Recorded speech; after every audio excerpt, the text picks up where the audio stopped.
Debate number 1 on Times Now, Super Prime Time. To debate this with me, I'm joined by a very, very esteemed panel. Joining me this evening is Mr. Jay Panda, Mr. Pavan Varma, TMC leader. I also have with me Priyanka Chaturvedi of the Shiv Sena, Member of Parliament in the Rajya Sabha, and esteemed journalist, editor, Mr. N. Ram, whose sagacity is something many look out for. Welcoming all the panelists on board this evening, I want to turn my first question to Priyanka Chaturvedi. Women get the first word in. So Priyanka Chaturvedi, how do you look at 2022 and the dynamics of politics? Of course, it's going to be Uttar Pradesh, but it's also going to be Gujarat by the end of the year. How do you see these elections starting in February 2022 and ending possibly with Gujarat in December 2022? Do you think this is going to change the dynamics of Indian politics forever? I certainly think dynamics have begun to change, not just from in the upcoming elections. Dynamics have started to change ever since Mahavikas Aghadi came into being. We've also seen how West Bengal defeated the Bharatiya Janata Party, and we've seen what happened in Tamil Nadu. We've seen what's happened in Kerala. So this will continue. This is a momentum that has been building up for quite some time. We've seen the farmer protest the entire 1.5 years. We saw how an effective campaign, I would say ineffective campaign, was launched by the centre, trying to paint them as anti-nationals, as Khalistanis, as terrorists, etc. But they had to eat humble pie at the end of it. So 2022 will definitely be a decisive year to decide how 2024 is going to look. There are several challenges that India faces. If you look at the economy, if you look at the joblessness, if you look at the growing unrest, and we're reaching proportions of the hatred and divisiveness reach a maximum level possible, and central government being totally brazen about it. So this is only going to be emphasized further during the Uttar Pradesh elections, but I'm very certain that people are quite fed up with this narrative being fed to them every single day. And there is growing joblessness, there's growing issues on women's safety and security, and various other parameters will decide how 2024 will look. So I'm pretty hopeful that we will see more balanced and more diverse governments in the states. Priyanka Chaturvedi, yes, you're talking about brazenness in politics. Well, on that, may I just add that brazenness is not in short supply from any side in politics today. Brazenness has become the hallmark of politics in India today. You can put it on the doorstep of the ruling party, but clearly on many occasions, brazenness of the opposition parties notwithstanding, very, very tall claims, very, very outlandish claims and charges have been made, which even people who make them know that they don't sound quite credible, but they make it nevertheless. Having said that, let me get in Mr. Jay Panda. Mr. Jay Panda, Vice President of the BJP. I always imagine him as a member of Parliament, but yes, Vice President of the BJP. Jay Panda, do you think there is brazenness? Do you think there is a Modi juggernaut, which many people say, is more dictatorial than acceptable in current Indian political landscape? Do you think that's going to be something that's going to be changed? Because however many surveys one does from various agencies, there's just one finding that keeps coming out, which is that even today, after 7.5 years in power, Narendra Modi continues to be the most popular Indian politician, Indian leader. Do you think around him there is an aura, as Priyanka Chaturvedi points out, of dissatisfaction, joblessness, governance shortcomings that are going to take away this popularity that he's enjoyed over the last 7.5 years? Navika, first of all, I'm going to request your viewers to remember this particular discussion of yours, because since we are talking about brazenness, after a few months, we'll have the results out in these 5 state elections. And I would like them to remember this and compare the predictions, because No, I think these kind of predictions have been made repeatedly ever since 2014, when the Modi government first came into being. And they've been repeatedly proven false, because these kind of predictions are made with vested interests. They are made from a bubble in and around Delhi rather than looking at the ground situation. And the reality is as follows. People who make arguments about the BJP or Prime Minister Narendra Modi being authoritarian or dictatorial, I mean, look at the brazen hypocrisy of this. These are all parties that don't have internal democracy. These are parties where one man or one woman lords it over. The BJP is not only the world's largest party, it is the most democratic party. It allows an ordinary Karyakarta to rise all the way to the top to become Prime Minister. And this is a party that has a stated belief in nation first, party second, and self last. And finally, this is not a party that wakes up only during elections and gets organized. If you look at the BJP's activities throughout the nation, during the pandemic, for instance, well over 250 million people have been assisted, aided by BJP workers, lakhs of BJP workers around the country. And, you know, when there was a sweeping remark made about the election results of 2021, I think that has been misrepresented. The BJP made yet another breakthrough in southern India, forming a government for the first time in Puducherry. We have improved our performance in West Bengal dramatically if you look at the vote share and the numbers of seats, which is considered an impregnable fortress. And in Assam, where I'm in charge of the party on behalf of the BJP, if you look at the arithmetic of politics, Assam should not have been a BJP-governed state either in 2016 or in 2021.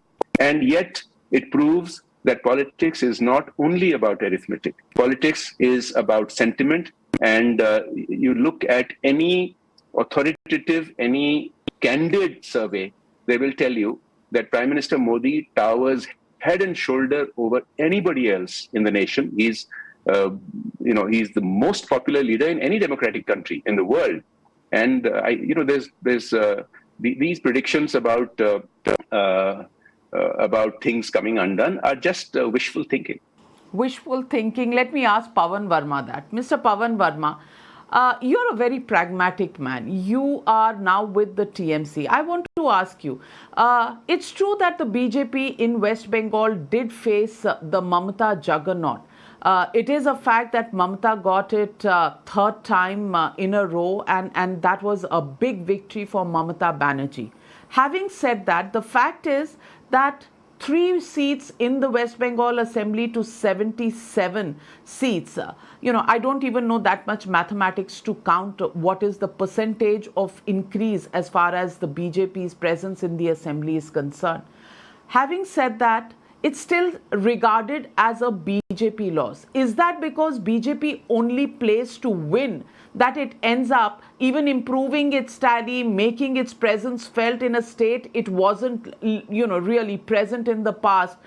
Even that goes unnoticed, and the opposition suddenly begins to feel that, they've arrived. I want to ask you that question because at this moment, Mamata Banerjee not just taking on Narendra Modi at the center, she is also taking on the Congress, which has been the fulcrum of the opposition unity over the last several times that they have tried to get together in a Mahagathbandhan kind of arrangement. Is Mamata Banerjee going to be nationally acceptable? Is she, because of her victory in West Bengal, now strong enough to take on a national party like the Congress and a national, very popular leader like Narendra Modi? These are questions that people want to know. Is 2022 going to see that happening? Thank you, Navika, and let me wish your viewers a very happy New Year. Politics will go on, but the well-being of the people is the most important. And let me wish you as well. No, let us not underestimate the formidable aspect of the BJP as a political opponent. No political party in India can afford to do that. And in West Bengal, you mentioned that the BJP, in spite of losing decisively, did better than before. Obviously, the thousands of crores that were pumped in, the degree of blatant polarization that the BJP indulged in, would get it some dividends, but that defeat was crushing, even though the BJP leadership believed till the last moment that they were getting some 200 seats. On the contrary, Mamata Banerjee improved her vote percentage in a third-term facing anti-incumbency election from 44 to 49%. So that is as regards West Bengal. Now, on a more contemplative note, Navika, what will 2022 symbolize? It will symbolize, I think, for the first time in an organized, credible, planned, strategic and grassrooted manner, the attempt by the opposition in our country to organize itself in order to defeat the BJP for its anti-people policies. Now, why do I say that? My friend Jay said that the achievements of the BJP are unmatched, unchallenged, and so on and so forth. But I just want to say to you that behind this whole chimera of India shining, what is the reality on the ground? I think we need to focus on that. Navika, you are from the middle class. Between 2020 and 21, the middle class has shrunk from 99 million people to 66 million. The number of the absolutely poor earning less than $2 a day has gone up between 2020 and 21 from 59 million to 134 million. Unemployment is at a 45-year high. Prices are shooting through the sky. The whole price inflation index is the highest in 12 years. The MSME sector is more or less destroyed. The unorganized sector is in deep doldrums. Now, this is the underbelly of the economy which the BJP seeks to cover up by a very active propaganda, promotion and projection campaign in which the two planks, incidentally, which will also be challenged in 2022, are one, a distorted version of Hinduism in order to polarize the votes and receive short-term electoral dividends, and the second is hyper-nationalism. So deflect all attention from the realities on the ground by either playing the Hindutva card or conflating any criticism of the BJP into being anti-national. This hyper-patriotism. How long will this last? I think 2022 will show that people, Hindus, Indians, will again reappropriate the space which has been distorted by the BJP, RSS, Haridwar gang.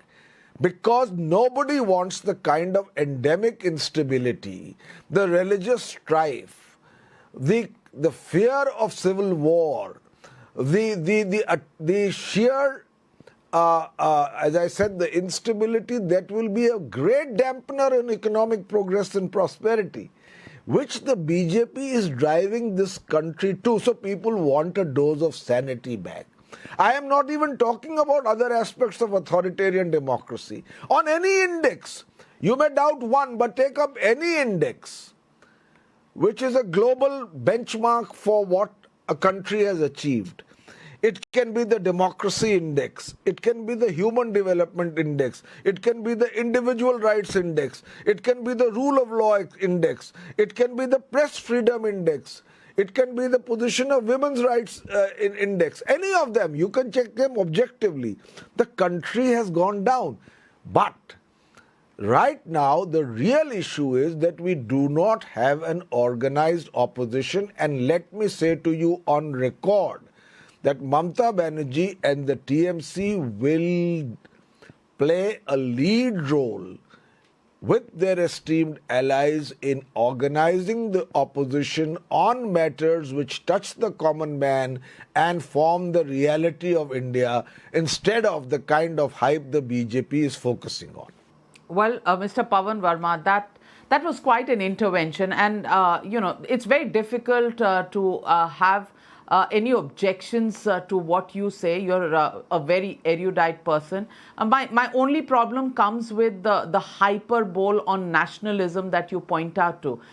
Do you want in this country? And that's a genuine question I want to ask you. This is nothing to do with politics. But do you want national politics and politicians to stand up there and question the Balakot strikes? Do you want them to stand up and say General Bipin Rawat is a sadak ka gunda? Do you want them to have freedom to get up and say ke surgical strikes to hue hi nahi? Is that going to be hyper nationalism, and that is the freedom that this country wants? I often wonder, when you say that there is hyper nationalism, what is the opposite? What is the freedom that you want? And people have called surgical strikes as physical strikes. Do you want people to go ahead and do that? Will that be considered a better democracy in this country? It's a question I let hang in the atmosphere for viewers to think about. But let me get in Mr. N. Ram. Mr. N. Ram, I'll come back to you, Mr. Pavan Varma. Mr. N. Ram, the question I want to ask you is that so far, the point that Mr. Pavan Varma made, that so far that opposition has been in a bit of a disarray. They haven't been able to come on a single platform. They haven't been able to manage, micro ambitions versus a macro challenge, which is to overthrow Narendra Modi and the BJP. Having said that, do you think Mamata Banerjee becoming the fulcrum of a new opposition, given the fact that the Congress party has failed to do so, is something that is going to define the next 2 years in the run-up to 2024? And how much of a play will the results of Uttar Pradesh and Punjab, where the Congress is in power, will have on this changing dynamics of opposition politics? How much is that going to be impacted by these elections in early 2022? Navika, let me wish you and my co-panelists and also viewers a good new year. And I don't say it just in a formal sense. We need a good year with two major infections. One is COVID. We don't know how it will play out, Omicron and so on. We had a horrific toll from the second wave. I hope it can be managed better than that in 2022, because elections are going to be held and you don't want super spreaders. The second infection, let us face it head on, is the communal virus. And as elections near, and it's not going to get better, we can guarantee that, going by the past record. They will whip up hatred.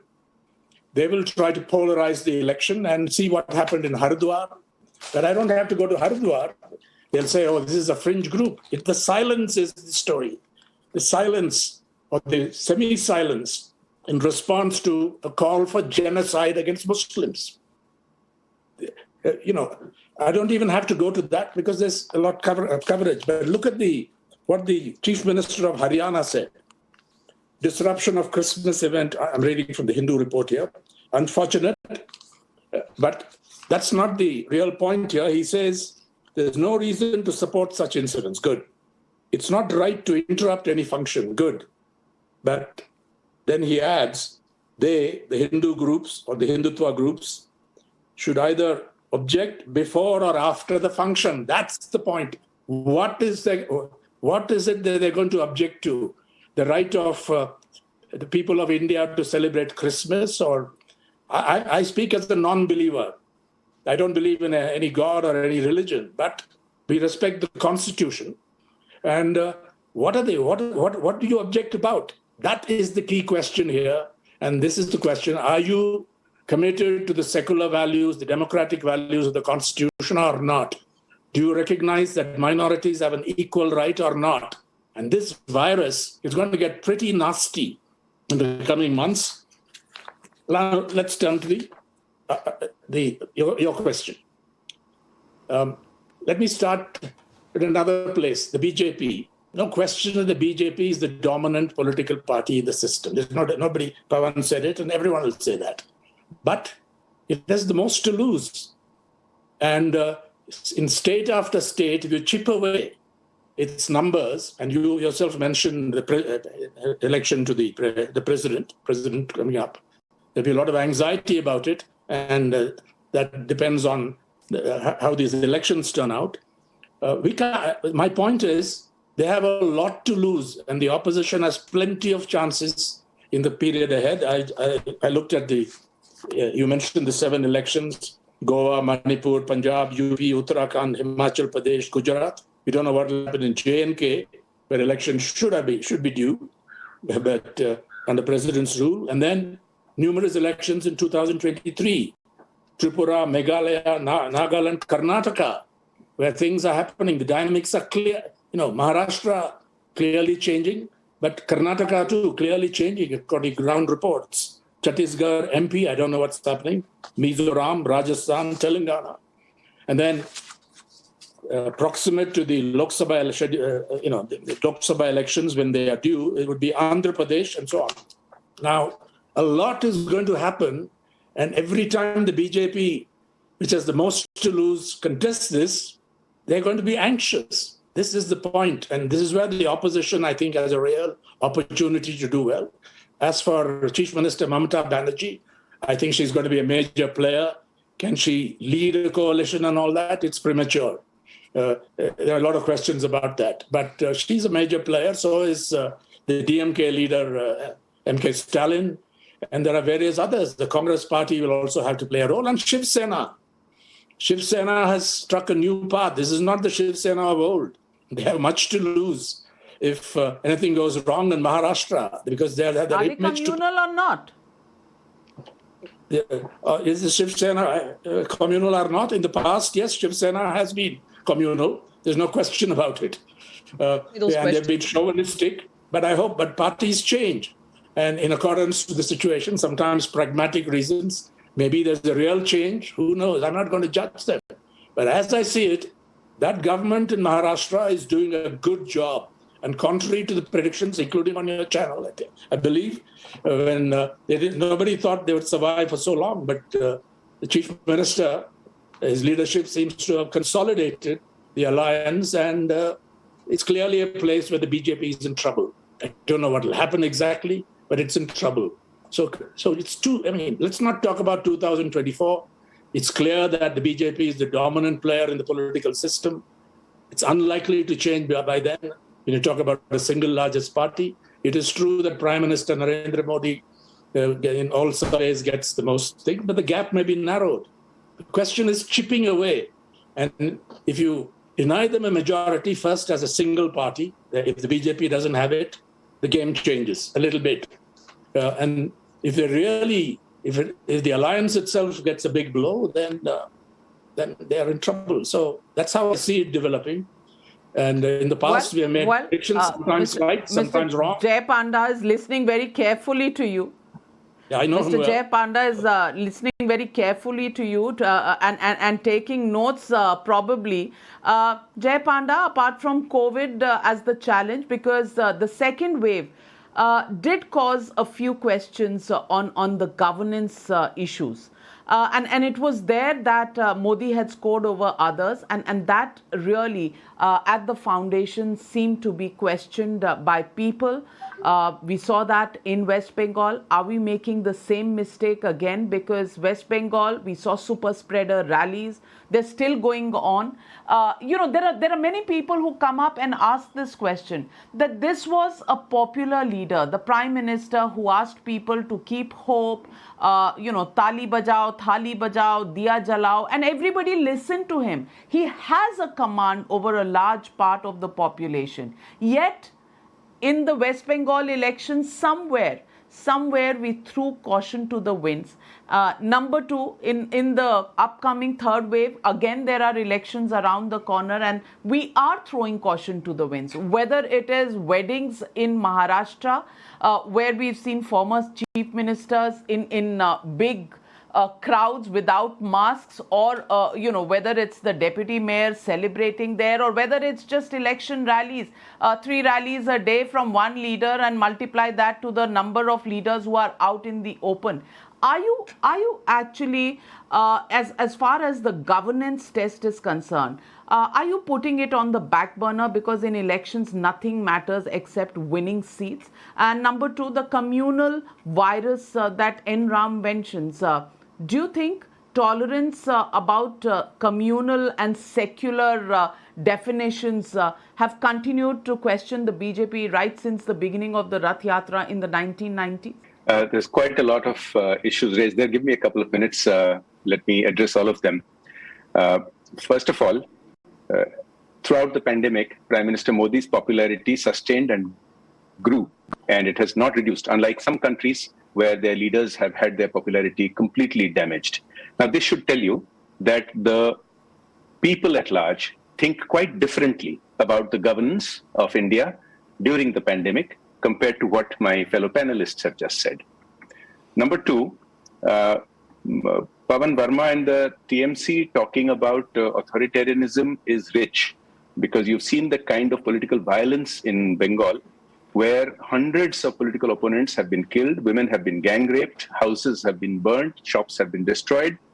I don't think the rest of India is going to warmly welcome a Trinamool-led opposition coalition. West Bengal has been in a category of by itself, and that is changing with the BJP's growth. Now, regarding this allegation about communalism, and it's a straw man argument, because the secularism that these people represent is laughable. It wouldn't be considered secular anywhere in the world. The secularism which is practiced in India requires that the government interfere in the places of worship of only one religion. Only Hindu temples are controlled by government trusts and government boards. That's not secularism. That's at the root of it. It is not secularism. So obviously, anything that disturbs that old status quo of 150 years is disturbing to these people. Similarly, what some people are calling hyper-nationalism, the reality is that for decades under coalition rule, India ceased to protect its borders. India ceased to respond to repeated terrorist attacks from across the LOC. India just wrung its hands and stood idle. And the reality is India does face serious challenges from across borders. We have hostile neighbors, and it is nationalism. So when people represent a sort of non-nationalism, I won't call them anti-national, I'll just call them non-nationalism, and a nationalist alternative comes around, then to them it seems like hyper-nationalism. Now, I will just wind up by saying that if you listen to the arguments made by my fellow panelists, it's a complete déjà vu of what existed just before the 2019 elections. Same arguments, same wishful thinking, and completely unconnected to the ground reality. Now, I'll end by saying that I'm glad that they're acknowledging the political reality that the BJP is in fact the most dominant party for a good reason, because the people support it. And even Pavan Varma's party, which uses a rather well-known political consultant, can cite him, who says that the BJP is not going away anywhere, and for the foreseeable future, for many decades, it is going to remain the fulcrum of Indian politics. So I'll leave it at that. Well, and that's the expert you don't quite trust. He was your expert at one point, and after that, he's lent his expertise to other political parties, but you still like to we quote don't trust him. He's just, they're just and take his words as the gospel truth. That says a lot about the BJP, Jay Panda. Come on, you walked into that trap. You walked into that trap with your eyes open, but let me get into it. I'm appreciating the candor of both Pavan Varma and Shri N. Ram, who have both acknowledged right here on this show that the BJP is the most formidable political force in the country. All right. So Priyanka Chaturvedi, I want to ask you, how does it feel that you were communal, but because your friends have changed today, you're no longer communal? You're not being judged, while the BJP has been judged right from 1991 when the Rath Yatra by L.K. Advani started. How does that feel? And secondly, do you think political parties need to really come together and think about people for a change rather than about their own futures? Because the rally business that's going on, it's gone on for too long now. We've seen it in West Bengal, and after that, a horrific second wave. Now, we're seeing that playing out once again. Of course, your state is not due for elections yet, but we're seeing it playing on. Do you think we've passed that stage where there can be consensus of any kind from both sides of the aisle?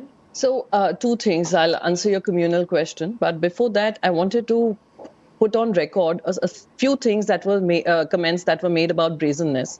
When I said brazenness, the entire argument coming from the Bharatiya Janata Party right now, there are no answers to the growing joblessness. There are no answers to an economy which is flailing.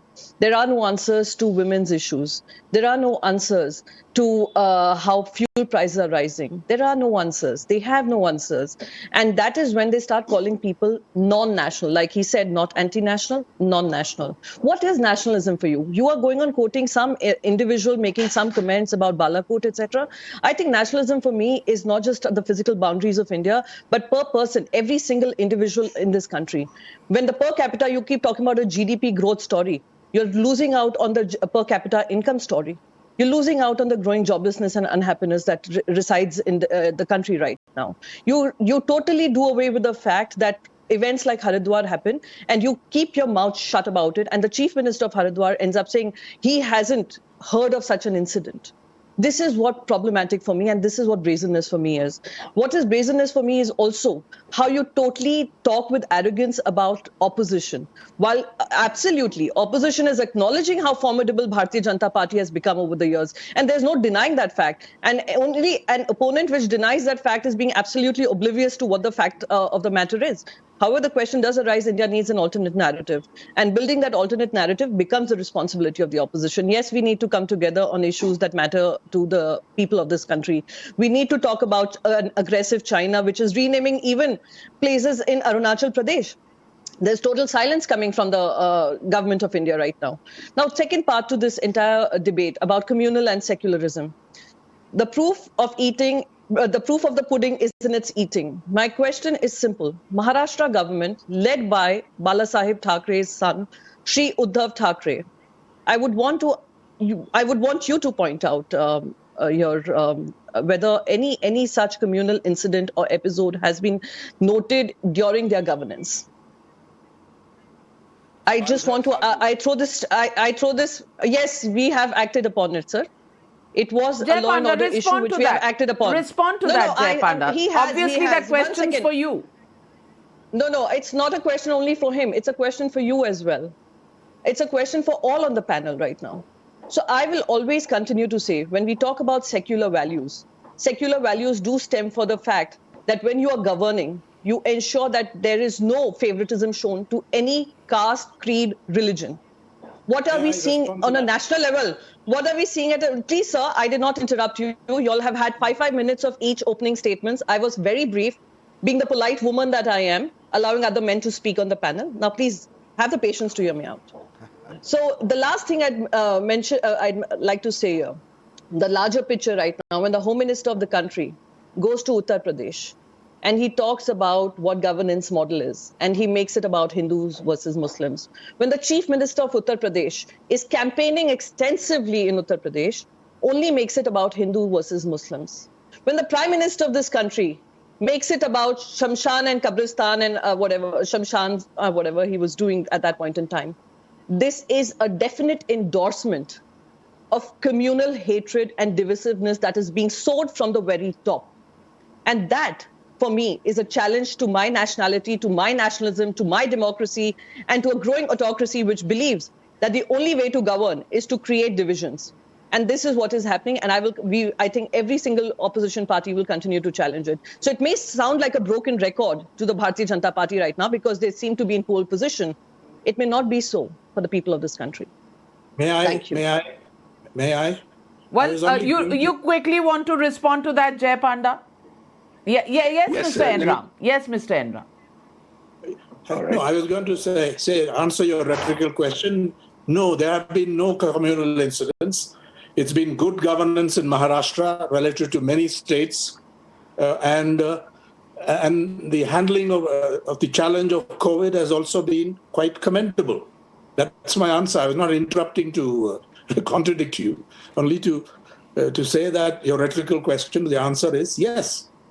It's been good governance, yes, by the coalition. So that's a compliment Priyanka Chaturvedi can take home, but Jay Panda wants to respond. Yes, Jay Panda. This whole allegation about communalism is again a straw man argument. Now, in the last 7 years, many hundreds of millions of Indians have been helped by different union government schemes, which has cut out corruption and provided services at their homes, such as the Ujjwala scheme and many others. I challenge people to point out whether there has been any discrimination based on religion or caste or creed. There isn't. And that's because we truly believe in our slogan of Sabka Saath, Sabka Vikas, Sabka Vishwas, and Sabka Prayas. Now, you can keep on making strawman allegations, but the reality is that, if you compare governance standards, now, obviously, my panelists will disagree because they stand for a certain point of view.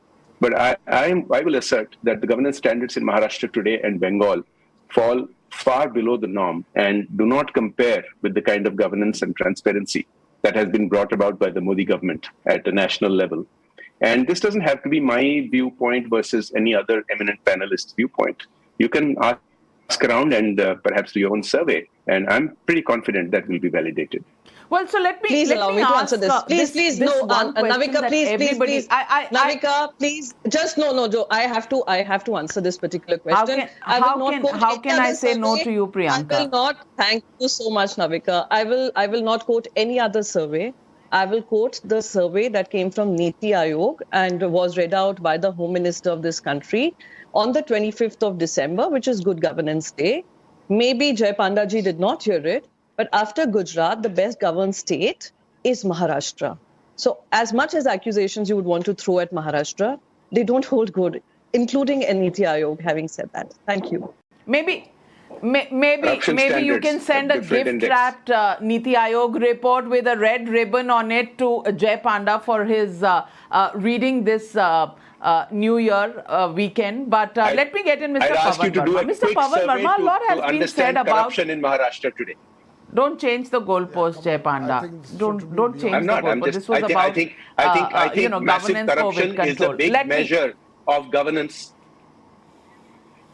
You must tell Niti Aayog. Okay, we are awaiting the Niti Aayog report on that one. Yes, Navika. Yeah.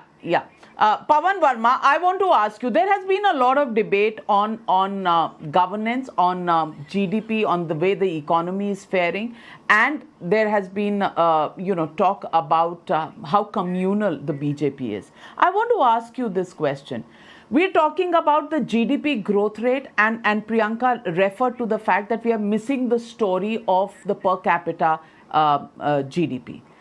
In a country where the population is growing at the rate that it is growing, do you think any political party, any private member's bill on population control will not have a communal overtone to it? I want to ask you, raising the marriage age of a woman has communal overtones. We don't even look at development indices in a manner that we should. And we blame everybody else, and especially the BJP, for being a communal party. Doesn't that really stink, Mr. Pavan Varma? Why can't all political parties sit down and say that population needs to be controlled and we need to have a cap on population? Not because it's going to skew the demography, it's just because this country has too many people, and therefore the slice of the pie that everybody gets is shrinking by the day. Pavan Varma, do you think we can have a non-communal debate on this issue in Parliament from any political party? We can. Navika, we can. But the problem is that when the debate is led by the BJP, its leaders, its foot soldiers, almost automatically make it into a communal debate of Hindu versus Muslim. Now, I don't need to provide you proof of this. If you want proof, for God's sake, what is the end product of 7 years of empowerment of these anti-national forces? And you will see them crystallized in the Hardwar gang. There, in order to control population and to vent their hatred, bigotry, exclusion and violence against citizens of this country who have coexisted for centuries. And India can only survive by being a plural, multicultural, multi-religious republic, which is the essential nature of our civilization. Their prescription was publicly made. But Mr. Pavan Varma, who is contesting that? Fringe groups exist on both sides. Fringe groups exist on all sides. You know, talk about the Khalistani movement that's beginning to happen. Talk about the fringe group in the Hindu groups. I am only saying a population control debate. Navika, how does that become linked to the Haridwar conversation? The population debate has to do as much about the ruling party's intentions to misuse it. That is the crux of the problem today. And today what we are seeing is a distortion of the way to hell is paved with good intentions. Even if the government takes up a policy which may be good for the country, it is coming from, where it's coming from, it inevitably adds a communal tone to it. And this is the unfortunate aspect of the BJP, because that is very important for the BJP's political future. So long as it can deflect the attention of the people of India from their ground reality woes on the plank of polarization and hatred, the BJP continues to garner short-term electoral dividends. Now on nationalism, you mentioned this earlier, but I couldn't answer it. Nationalism is a noble sentiment. And there is no reason to believe that a particular party or its followers have a monopoly on it. Yes, there could be a statement which you can say is less than national, and there are statements on the BJP spectrum which we can claim to be less than national. But can the BJP say to the rest of the country that nationalism and how you define it is our prerogative only? As Ghalib said, हर एक बात पे कहते हो तुम कि तू क्या है, तुम ही कहो ये अंदाज़े गुफ्तगू क्या है.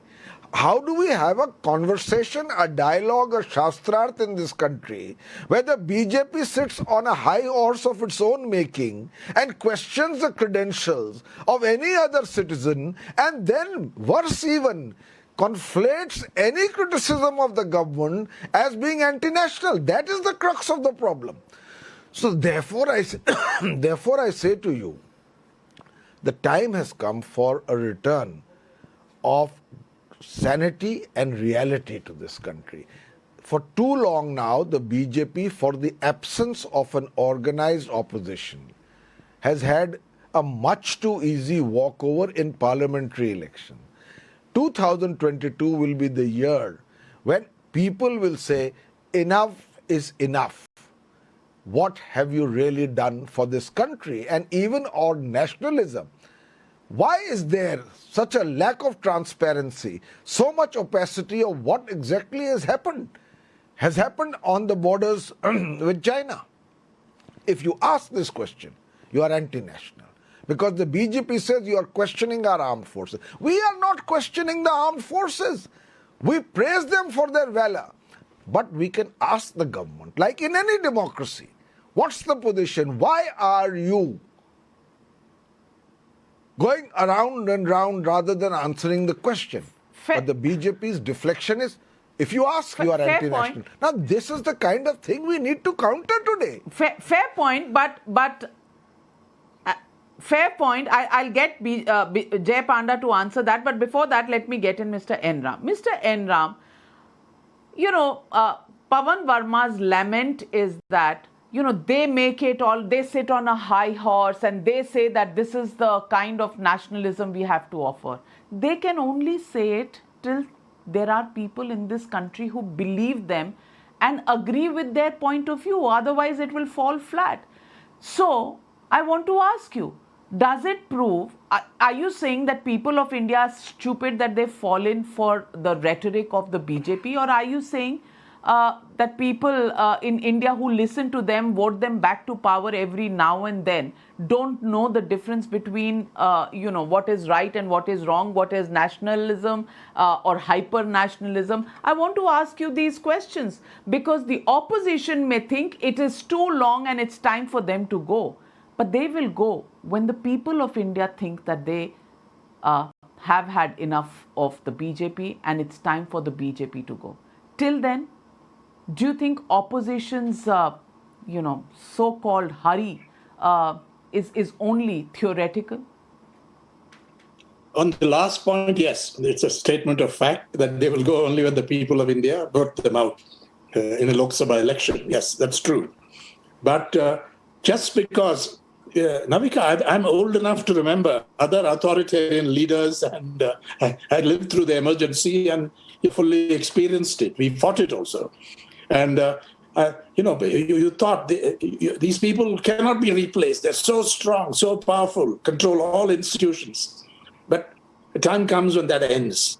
When will it end? We are not fortune tellers. So sometimes you're wrong, sometimes you're right. So now nationalism. Fortunately, I come from Tamil Nadu. I think fortunate in this respect that we are not overawed by hyper-nationalism. We've had that earlier about Hindi, for example, because it comes along with a package. Everybody should learn Hindi. It should be the language. We don't accept it. That. And the other states also may have, to West Bengal and so on, to a lesser or greater degree. So for me, let me state this categorically. You can criticize. You're an investigative journalist, among other things. So we can investigate about the surgical strikes to the extent we have the information. I can investigate. What happened to the helicopter? I have every right to investigate. It's not some, you don't touch that subject because people will get so on. So I would like to question that interpretation of nationalism, where any awkward questions or any legitimate questions also which go against the official version, or at least is skeptical vis-a-vis the official version, is seen as anti-national. We don't accept it. I don't accept it. I think we have every right to ask questions. We have every right. That's a fair point. That's a fair point. And that's the question Jay Panda needs to answer at the end of this show. Why is it that everybody walks away from the feeling that you're not willing to give answers? You're not willing to state what the country needs to know in terms of some of the important questions, even though at the moment you seem to be running the most popular party and a most popular leader leading that party. Will opacity be the biggest challenge for the BJP when it comes to perceptions? Again, that's a straw man argument, which I will demolish. But three quick things that have been mentioned here is the economy, communalism, and nationalism. India is getting set to be the fastest growing large economy for the sixth time in 6 years. The rest of the world is celebrating the Indian economy. The whole world's economy has had challenges, particularly because of the pandemic, and India has done remarkably well considering all these challenges. So the way people feel about it, the way investors feel about it, the way voters feel about it is very different from how my fellow panelists have been trying to represent it. Number two, communalism, we've already discussed at length. But it's bizarre that we are the party that's being accused of communalism when we brought about triple talaq reform. The so-called fake secularism that has prevailed in India has kept Muslim women subjugated through great suppression. Even Islamic countries have reformed these laws, and it took decades for the BJP to come along to make these changes, to treat them as equal to any other citizen of India. Now, on nationalism, you can argue till the cows come home, but the reality is that a basic tenet of nationalism is protecting our borders. And, you can ask around, and I don't think very many people will exude confidence in the way, for example, the Trinamool Congress behaves about illegal immigration, or some of their allies behave about protecting our border. And yes, of course, you're free to question it, but you can't be disrupting parliament and then saying the government is not answering. That's not how it works. Well, there are many issues for debate. The question really here is that will there be more of a meeting ground in Parliament in 2022? The new year may bring changes in the datelines, but will they bring in changes in mindsets is a big question this country is looking to ask. Will it change the political equations given that there are 7 assembly polls and, as I said, the presidential poll? Many in the opposition think bahut ho gaya, but will the people of India decide bahut ho gaya? Because that is a right only the people of India enjoy. And जब लोग कहेंगे जिसको भी आओ, that party will be in power at a state level or at the center level. And when people of India will decide it's time to go, they will send back political parties they are not impressed with. So the jury is out, but definitely, whichever way you look at it, politics in India is going to change because 22 has many elections and a presidential elections, and then the year 2023 ahead of the big Lok Sabha polls will have many challenges both for the opposition and of course the ruling party of India, the BJP. Political equations are changing and we'll keep bringing you the best voices to decode these political changes. For now, thank you very much to my esteemed panelists for joining me on this special edition of the News Hour, and wishing all of you and our viewers today a very, very happy, safe and healthy 2022. Thank you. Good night.